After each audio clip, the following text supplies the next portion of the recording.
So hi friends, welcome to our channel. Friends, మనకి నిరుద్యోగ అభ్యర్థులకి గవర్నమెంట్ నుంచి పర్మనెంట్ ఆఫీసర్ స్థాయి పోస్టులకి సంబంధించి ఒక సూపర్ నోటిఫికేషన్ అనేది అధికారికంగా అయితే రిలీజ్ చేయడం జరిగింది. ఈ యొక్క పోస్టులకి సెలెక్ట్ అయినటువంటి క్యాండిడేట్స్కి 1 lakh పైగా మనకి శాలరీ అనేది రావడం జరుగుతుంది గైస్. ఎలాంటి ఎక్స్పీరియన్స్ అనేది కూడా ఉండాల్సినటువంటి అవసరం అయితే లేదు. ఓన్లీ ఆన్లైన్లోనే మనము అప్లై చేసుకోవాల్సి అయితే ఉంటుంది. ఈ విధంగా ఇక నోటిఫికేషన్కి సంబంధించి కంప్లీట్ డీటెయిల్స్ అన్నిటిని కూడా ఈ యొక్క వీడియోలో డిస్కస్ అయితే చేద్దాం. సో ఎవరు కూడా స్కిప్ అయితే చేయదు గైస్. ఫస్ట్ టైం మన ఛానల్ని విజిట్ చేస్తున్నట్లయితే కనుక సబ్స్క్రైబ్ అయితే చేసుకుని బెల్ ఐకాన్ కూడా యాక్టివేట్ చేసి పెట్టుకోండి. ఇంకా ఎవరైనా వీడియోని లైక్ చేయనట్లయితే కనుక డెఫినెట్గా వీడియోని లైక్ చేసేటువంటి ప్రయత్నం అయితే చేయండి గైస్. ముందుగా ఈ యొక్క పోస్టులకి సంబంధించి ఇంపార్టెంట్ డేట్స్ విషయానికి వచ్చేటైతే కనుక ఆల్రెడీ మనకి January 24th నుంచి కూడా అప్లికేషన్ ప్రాసెస్ అనేది స్టార్ట్ కావడం జరిగింది. ఇక లాస్ట్ డేట్ విషయానికి వచ్చేటైతే కనుక February 13th వరకు కూడా ఈ యొక్క రిక్రూట్మెంట్కి ఆన్లైన్లో అప్లికేషన్స్ అనేవి సబ్మిట్ అయితే చేసుకోవాల్సి అయితే ఉంటుంది. సో ఇక పోస్టులకి సంబంధించినటువంటి అప్లై లింక్స్ అన్నిటిని కూడా వీడియో డిస్క్రిప్షన్లోనూ కామెంట్ సెక్షన్ అయితే ప్రొవైడ్ అయితే చేస్తాను గైస్. నెక్స్ట్ ఈ యొక్క వేకెన్సీస్కి ఎవరెవరు అప్లై చేసుకోవచ్చు అని చూసుకున్నట్లయితే కనుక ఆల్ ఇండియన్ నేషనల్ సిటిజన్స్ అందరూ కూడా అప్లై చేసుకునే విధంగా ఈ యొక్క జాబ్ నోటిఫికేషన్ అనేది రిలీజ్ చేయడం జరిగింది. అంటే మీరు ఏ స్టేట్కి చెందిన వారైనా సరే both male and female candidates ఇద్దరు కూడా ఈ యొక్క రిక్రూట్మెంట్కి ఆన్లైన్లో అప్లై అనేది చేసుకోవచ్చు. ఎలాంటి ఎక్స్పీరియన్స్ అనేది కూడా ఉండాల్సినటువంటి అవసరం అయితే లేదు గైస్. సో ఈ యొక్క పోస్టులకి సెలెక్ట్ అయినటువంటి క్యాండిడేట్స్కి మనకి పే స్కేల్ అనేది ఏ విధంగా ఉంటుంది అని చూసుకున్నట్లయితే కనుక ఈ యొక్క నోటిఫికేషన్ ద్వారా మనకి డిఫరెంట్ డిసిప్లిన్స్లలో ఖాళీగా ఉన్నటువంటి E1 ఆఫీసర్ ఉద్యోగాలతో పాటు E2 హోదా ఉద్యోగాలను అయితే రిక్రూట్మెంట్ అనేది చేయడం జరుగుతుంది. సో మనకి E2 గ్రేడ్కి సెలెక్ట్ అయినటువంటి క్యాండిడేట్స్కి మనకి బేసిక్ పేనే 50,000 రూపీస్ అనేది పే చేయడం జరుగుతుంది గైస్. సో ఇక బేసిక్ పేతో పాటు చాలా రకాల అడ్మిజబుల్ అలవెన్సెస్ అనేవి కూడా మనకి పే చేయడం జరుగుతుంది. లైక్ మనకి హౌస్ రెంట్ అలవెన్సెస్, కన్వెన్స్ రీయింబర్స్మెంట్తో పాటు medical reimbursement, performance related pay, loans, advance facilities అని చెప్పేసి ఈ విధంగా మనకి చాలా రకాల కేంద్ర ప్రభుత్వానికి సంబంధించి అలవెన్సెస్ అనేవి కూడా మనకి పే చేయడం జరుగుతుంది. ఈ విధంగా అన్ని అలవెన్సెస్ కలుపుకుంటే మనకి అప్రాక్సిమేట్లీ వచ్చేసరికి 1 lakh పైగా మనకి శాలరీ అనేది రావడం జరుగుతుంది అని చెప్పేసి ఇక్కడ మనకి జాబ్ డీటెయిల్స్లోనే క్లియర్గా మెన్షన్ చేయడం జరిగింది. నెక్స్ట్ ఈ యొక్క పోస్టులకి అప్లై చేసుకోవడానికి మీకు ఉండాల్సినటువంటి ఏజ్ లిమిట్ విషయానికి వచ్చేట్లయితే కనుక సో మీకు మినిమం ఏజ్ అనేది 18 years అయితే కంప్లీట్ అయి ఉండాలి. జనరల్ అభ్యర్థులు వచ్చేసరికి 30 years వరకు కూడా అప్లై అనేది చేసుకోవచ్చు. నెక్స్ట్ మనకి క్యాస్ట్ వరకు కూడా ఏజ్ రిలాక్సేషన్స్ అనేవి అప్లికేబుల్ అనేవి అవుతాయి కాబట్టి ఓబీసీ క్యాండిడేట్స్ వచ్చేసరికి 33 years వరకు, నెక్స్ట్ SC ST క్యాండిడేట్స్ వచ్చేసరికి 35 years వరకు, PWD క్యాండిడేట్స్ వచ్చేసరికి 40 years వరకు కూడా అప్లై చేసుకోవడానికి ఛాన్స్ అనేది కల్పిస్తూ ఉన్నారు. సో పోస్టుల వరకు వేకెన్సీస్కి సంబంధించిన డీటెయిల్స్ కనుక చూస్తున్నట్లయితే కనుక ఈ యొక్క నోటిఫికేషన్ ద్వారా మనకి టోటల్గా 7 different types ఆఫ్ వేకెన్సీస్ని రిక్రూట్మెంట్ అనేది చేయడం జరుగుతుంది. సో ఇక్కడ ఇచ్చేటువంటి ఈ యొక్క ఉద్యోగాల్లో కొన్ని రకాల ఉద్యోగాలకి సంబంధించి ఎక్స్పీరియన్స్ అనేది అడగడం జరుగుతుంది. సో ఎటువంటి ఎక్స్పీరియన్స్ అనేది అవసరం లేకుండా మనము అప్లై చేసుకోదనేటువంటి పోస్టులను గురించి మాత్రమే ఈ యొక్క వీడియోలో మనం డిస్కస్ అయితే చేద్దాం. సో మనకి సీరియల్ నెంబర్ 1లో ఉన్నటువంటి E2 ఆఫీసర్ ఉద్యోగాలకి ఎలాంటి ఎక్స్పీరియన్స్ అనేది కూడా ఉండాల్సినటువంటి అవసరం అయితే లేదు గైస్. సో టోటల్గా మనకి 40 నెంబర్ ఆఫ్ వేకెన్సీ అనేవి కేటాయించడం జరిగింది. సో ఇక్కడ మనకి ఏ క్యాస్ట్ వరకు ఎన్నెన్ని వేకెన్సీ అనేవి కేటాయించినటువంటి డీటెయిల్స్ను కూడా మనకి ఇక్కడ నోటిఫికేషన్లో ఇవ్వడం జరిగింది. అన్ని క్యాస్ట్ల వరకు కూడా వేకెన్సీ అనేవి కేటాయించడం జరిగింది గైస్.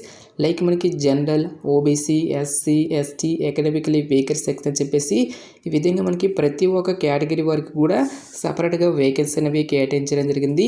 నెక్స్ట్ జనరల్లో కూడా మనకి వేకెన్సీ అనేవి కేటాయించారు కాబట్టి సో ఈ యొక్క విభాగంలో ఉన్నటువంటి పోస్టులకి మీరు ఏ క్యాస్ట్కి చెందిన వారైనా సరే అప్లై అనేది చేసుకోవచ్చు.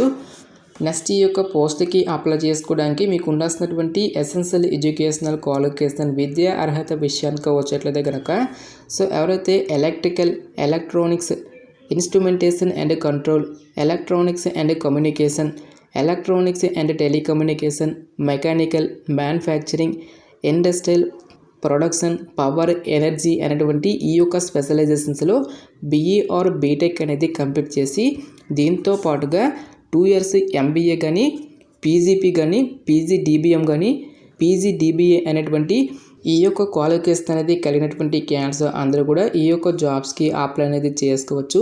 సో ఈ యొక్క క్వాలిఫికేషన్ అనేది మీకు లేనట్లయితే కనుక సో బీఏ బీటెక్ అనేది ఇక్కడ ఇచ్చేటువంటి ఈ యొక్క బ్రాంచెస్లో కంప్లీట్ అనేది చేసి దీంతో పాటుగా ఎంబీఏ అనేది ఎవరైతే కంప్లీట్ చేసినటువంటి క్యాండిడేట్స్ ఉంటారో వాళ్ళు కూడా ఈ యొక్క పోస్ట్కి అప్లై అనేది చేసుకోవచ్చు అని చెప్పేసి ఇక్కడ మనకి రిక్రూట్మెంట్ నోటిఫికేషన్లోనే క్లియర్గా మెన్షన్ చేయడం జరిగింది. సో బీఈ బీటెక్తో పాటు అడిషనల్గా మనకి మాస్టర్ డిగ్రీ అనేది ఎవరైతే కంప్లీట్ చేసినటువంటి క్యాండిడేట్స్ ఉంటారో ఆ యొక్క క్యాండిడేట్స్ మాత్రమే అప్లై చేసుకోవాల్సి అయితే ఉంటుంది. సో ఎక్స్పీరియన్స్ దగ్గర మనకి నాట్ మ్యాండటరీ అని చెప్పేసి ఇవ్వడం జరిగింది కాబట్టి సో ఎటువంటి ఎక్స్పీరియన్స్ అనేది కూడా ఉండాల్సినటువంటి అవసరం అయితే లేదు. నెక్స్ట్ ఈ యొక్క నోటిఫికేషన్ ద్వారా భర్తీ చేసినటువంటి ఈ యొక్క ఆఫీసర్ లెవెల్ జాబ్స్కి సంబంధించి సెలక్షన్ ప్రాసెస్ అనేది ఏ విధంగా ఉంటుంది అని చూసుకున్నట్లయితే కనుక సో ఎటువంటి ప్రిలిమ్స్ కానీ ఎటువంటి మెయిన్స్ అంటూ కూడా ఏమి కూడా కండక్ట్ అయితే చేయరు గైస్.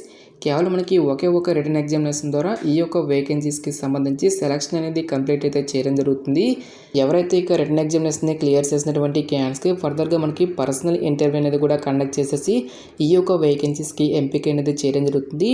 సో సిలబస్ విషయానికి వచ్చేట్లయితే కనుక సో ప్రజెంట్ మనకి నోటిఫికేషన్లో సంబంధించిన డీటెయిల్స్ అనేవి మనకి ఇక్కడ మెన్షన్ అయితే చేయలేదు గైస్. సో ఫర్దర్గా మనకి ఆఫీషియల్ వెబ్సైట్లో ఇక్కడ డీటెయిల్స్ అన్నిటిని కూడా అనౌన్స్ చేసేటువంటి ఛాన్స్ అనేది ఉంటుంది. మ్యాక్సిమం మనకి యాప్టిట్యూడ్కి రిలేటెడ్గా క్వశ్చన్స్, నెక్స్ట్ మీకు డిసిప్లిన్కి రిలేటెడ్గా సమ్ క్వశ్చన్స్ అనేవి మనకి ఆడడం జరుగుతుంది. ఓన్లీ ఇంగ్లీష్ అండ్ హిందీ లాంగ్వేజ్లో మాత్రమే ఈ యొక్క క్వశ్చన్స్ అనేవి రావడం జరుగుతుంది గైస్.